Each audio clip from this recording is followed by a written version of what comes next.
Hi again. My name is Robert Thomas DeVincentis, and I'm the author of the Book of Kings.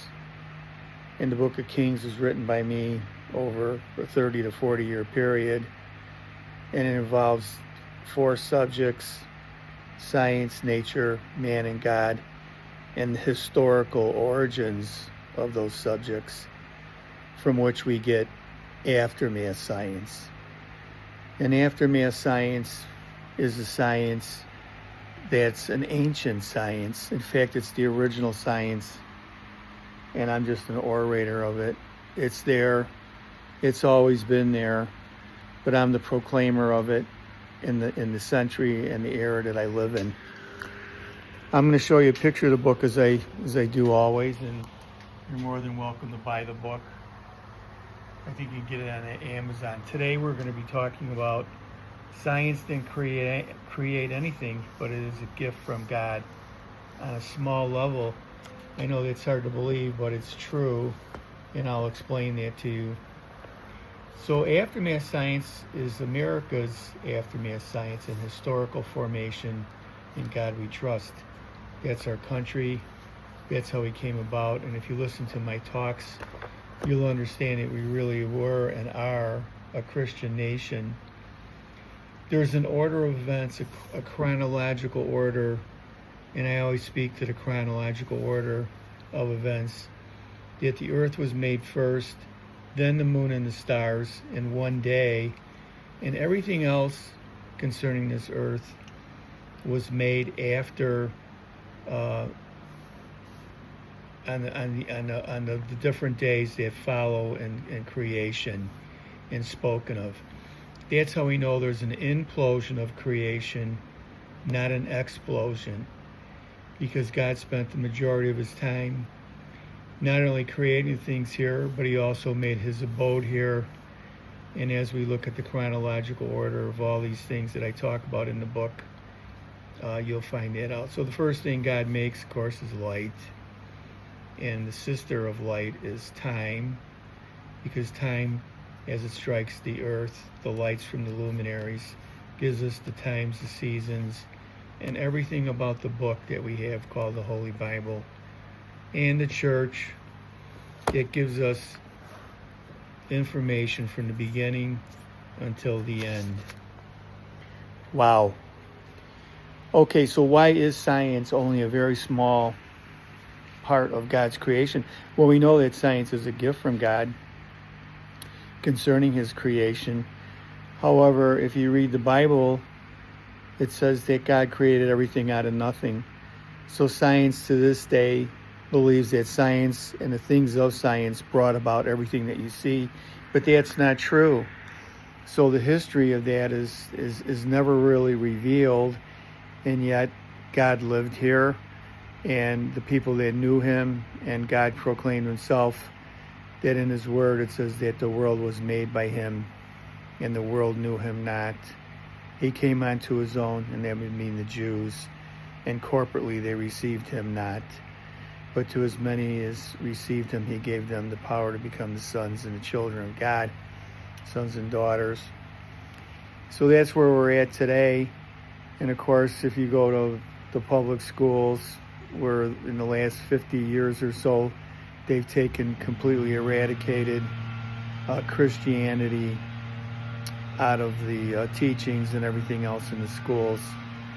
So that's really a setback. And of course, that's why we have a lot of confusion in the world. That's why there's a lot of chaos, because they dismantled the 10 Commandments of God, and then they created laws and things that are secondary at best, or they don't supersede what God is, but they kind of make these laws or scientific discoveries that are very lacking concerning the sexes and how, and just changing the whole dynamics of what God made into something, fashioning it into what they believe in.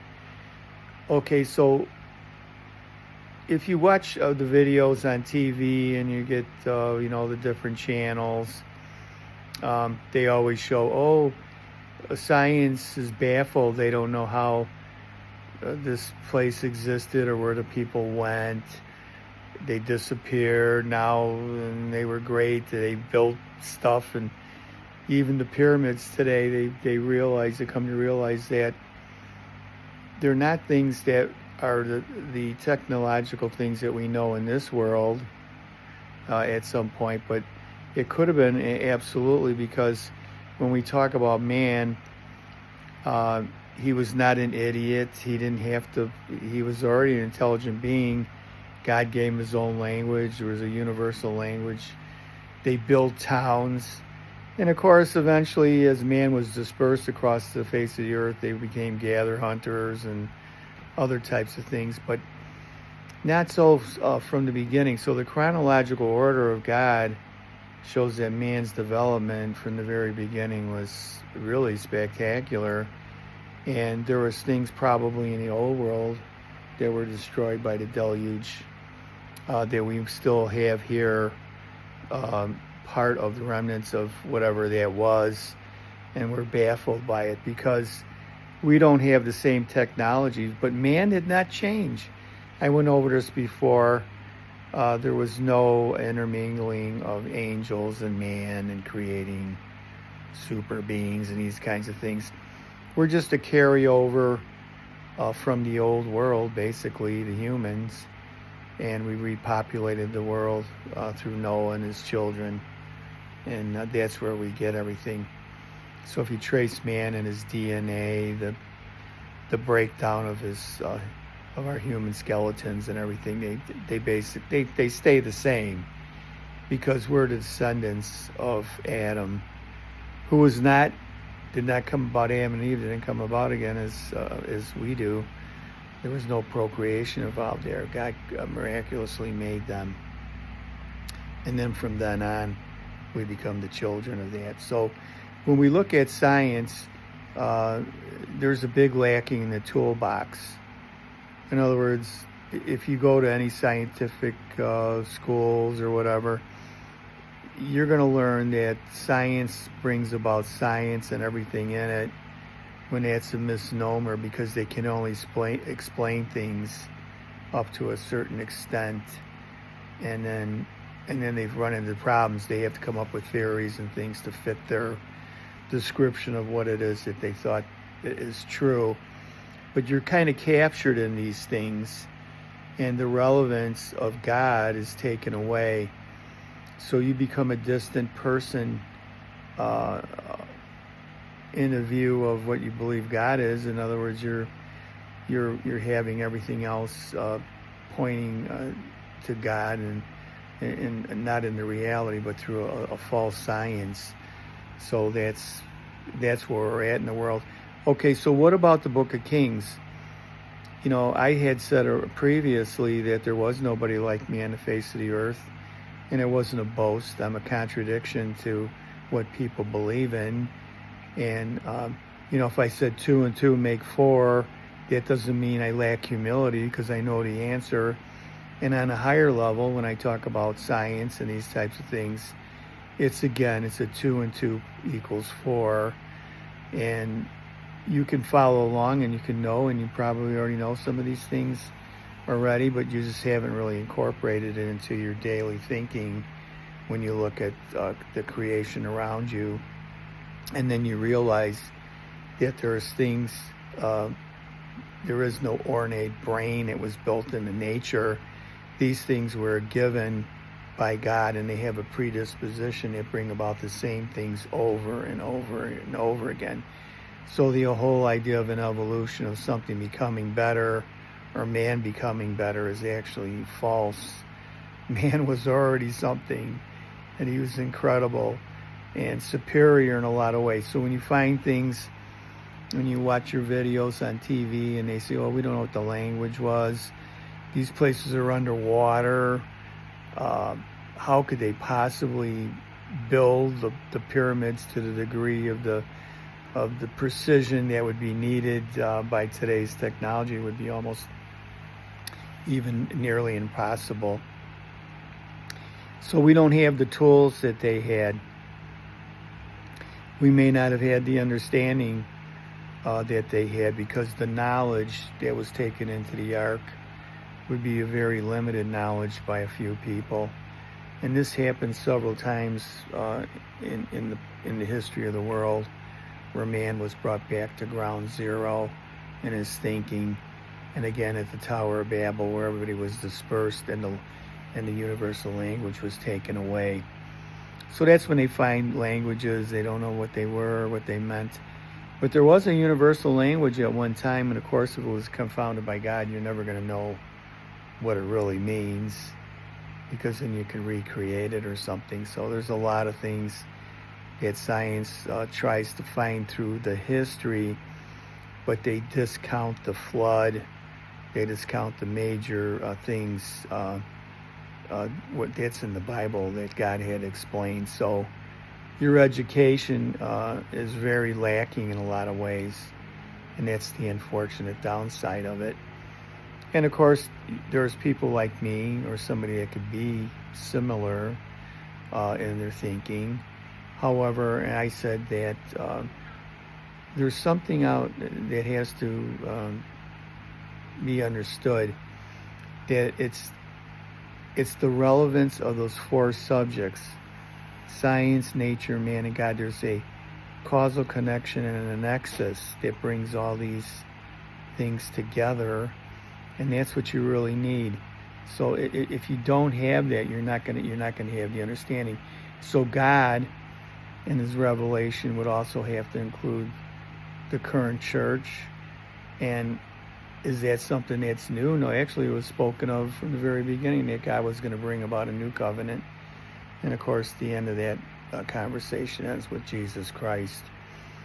So there's a lot of competition out there from other people and other sources that have their religions and everything else. So we enter into a jungle of confusion in the world, and that's the downside of it all. Not that it doesn't have some good meanings or whatever, but it can also take you and put you on the wrong path in your thinking. So in other words, you have to believe that God is in control, and He left the control with men, the church. Of course, He's the head of the church, God the Father, Spirit, and the Son of God. They're all involved in controlling what's happening here on earth. But man was given the ordination to do those things in the church. So anyway, the church has not commissioned me to speak on her behalf. However, I will tell you that in the confessional, I was told that by an ancient priest for a penance to publish my book. So I kind of come in the back door. And what about that book? What's the relevance of it? The relevance of it is not only for this generation, but it's like a 1,000-year book. If you can realize that in your mind, that even though man could almost live 1,000 years, the book that I wrote incorporates the intelligence of man, and the things that I'm telling you may not only be for this generation, but for generations to come. So science is really lacking, and it does play a small level. We have medical science, and there's a lot of good things there that we can agree on. However, they could go off on a tangent and start doing things that are counter to what God had in mind when He created man and woman and everything else. So we have to be careful that we're not tampering with something that we don't really realize. So as far as aliens and all these kinds of things, influencing and angels, these things are a misnomer to the degree that I didn't say they couldn't exist, but not in your lifetime. God is not going to confuse you. God is not going to bring angels to bring about giants and these kinds of things. That was a misnomer. That's why it doesn't follow through. It's not in any of the books of the Bible. It didn't make it. I mean, man has a good imagination and everything, and he has to make up something to take the place of the reality that he's in, and they're just nothing more than theories or something. But that's not the truth. There's a stability in what God has done. Okay, so what is the end of the subject? The end of the subject is that I showed you that we're in the United States of America, that we're a Christian nation, and you should teach your children and bring them up in the way of the Lord, the Bible, the Ten Commandments. I think that the world is lacking. Our brothers overseas and a lot of other countries don't have these things, and so we find ourselves in war instead of peace. So anyway, I hope you enjoy these talks. They're for your benefit. And again, I hope to talk to you again, and I hope you have a blessed evening. Thank you for listening.